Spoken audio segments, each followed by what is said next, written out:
Bismillahirrahmanirrahim. Assalamu alaikum. Today our topic is circulatory system. What is circulatory system? The system that moves the blood throughout the body is called circulatory system. हमारी body के अंदर जो blood जो circulate करता है पूरी body के अंदर एक हिस्से से दूसरे हिस्से तक जाता है, वो सर्कुलेटरी सिस्टम के ज़रिए से जाता है। आप जानते हैं कि हमारी बॉडी को ऑक्सीजन भी चाहिए, खुराक भी चाहिए। वो खुराक और ऑक्सीजन ब्लड सर्कुलेटरी सिस्टम के ज़रिए से पहुंचती है। और इसको अगर हम कंपोनेंट्स के एतबार से देखें तो सर्कुलेटरी सिस्टम के 3 कंपोनेंट्स हैं, ब्लड वेसल्स एंड हार्ट। चूँकि ये मिडिल सेक्शन तक का है इसलिए इसमें ज़्यादा डिटेल नहीं बताई उन्होंने, तो हम इसको बड़े जामे अंदाज में उन्होंने हर चीज़ को एक्सप्लेन कर दिया है। अगर हम ब्लड को पहले देखते हैं तो ब्लड क्या है कि blood consist of plasma and blood cells. Blood जो है वो ब्लड प्लाज्मा और ब्लड सेल्स पर मुश्तमिल होता है। प्लाज्मा येलो कलर का लिक्विड होता है, ये 55% जो है हमारे ब्लड का हिस्सा होता है। अगर हम उसको कैलकुलेट करें तो वो 55% जो ब्लड है वो प्लाज्मा पर मुश्तमिल होता है। It carries water, nutrients, gases, waste and chemicals या हार्मोन्स एंड आयंस वगैरह होते हैं, उन सब को लेके ये सर्कुलेट करता है, हमारी बॉडी के एक हिस्से से दूसरे हिस्से तक पहुंचाता है। पोजीशन में हम देखते हैं कि 3 तरह के सेल्स होते हैं, red blood cells, white blood cells and platelets.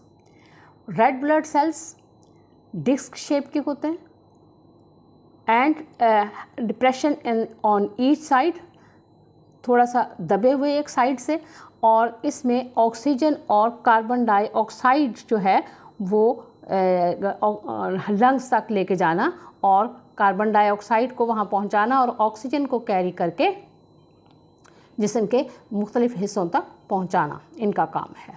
ये इनका फंक्शन है कि ऑक्सीजन को कैरी करते हैं लंग्स से और इसको तमाम बॉडी पार्ट्स तक पहुँचाते हैं। एग्जाम्पल अगर इसकी हम देखें डेफिशिएंसी की सूरत में कि अगर रेड ब्लड सेल्स की डेफिशिएंसी हो जाती तो उसके क्या इफ़ेक्ट्स होते हैं बॉडी पर। ये anaemia due to the number of red blood cells और हीमोग्लोबिन क्वांटिटी। अगर रेड ब्लड सेल्स की डेफिशिएंसी हो जाए, कमी हो जाए, तो रंगत जो है इंसान की वो पीली हो जाती है और उसमें हीमोग्लोबिन की कमी हो जाती है, आयरन की कमी हो जाती है। नंबर 2 है प्लेटलेट्स। प्लेटलेट्स को अगर हम देखें तो शेप के एतबार से ये इर्रेगुलर होते हैं, इनकी कोई ख़ास शेप नहीं होती और ये सेल्स की छोटे छोटे पीसेस की शक्ल में होते हैं। फंक्शन अगर हम देखें तो ये stop bleeding by forming clots, कि अगर खुदा न खास्ता ज़ख्म हो जाता है या एक्सीडेंट हो जाता है इंसान का तो उसमें ये ब्लीडिंग को रोकते हैं और खून को जमने में मदद देते हैं।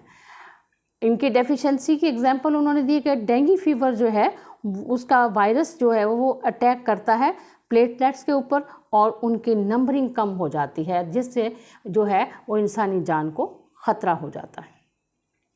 वाइट ब्लड सेल्स को अगर हम देखें तो डिफरेंट टाइप्स के हैं, डिफरेंट शेप्स के हैं, डिफरेंट साइजेस के हैं और फंक्शन इनका ये है कि ये प्रोटेक्ट करते हैं हमारी बॉडी को बहुत सारे जर्म्स और हार्मफुल सब्सटेंसेस से।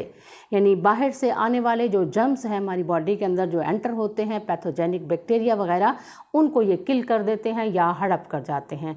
ये इनको समझने के लिए बड़ी आसान एग्जांपल ये है कि जिस तरह किसी मुल्क की फ़ौज जो है वो बाहर से आने वाले एनिमीज़ को मारती है या उनको किल कर देती है या उनको कमज़ोर कर देती है, जस्ट लाइक ये भी हमारे जिस्म की एक फ़ौज का काम करती है कि बाहर से आने वाले तमाम जर्म्स को ये किल कर देते हैं और या कमज़ोर कर देते हैं या हड़प कर जाते हैं।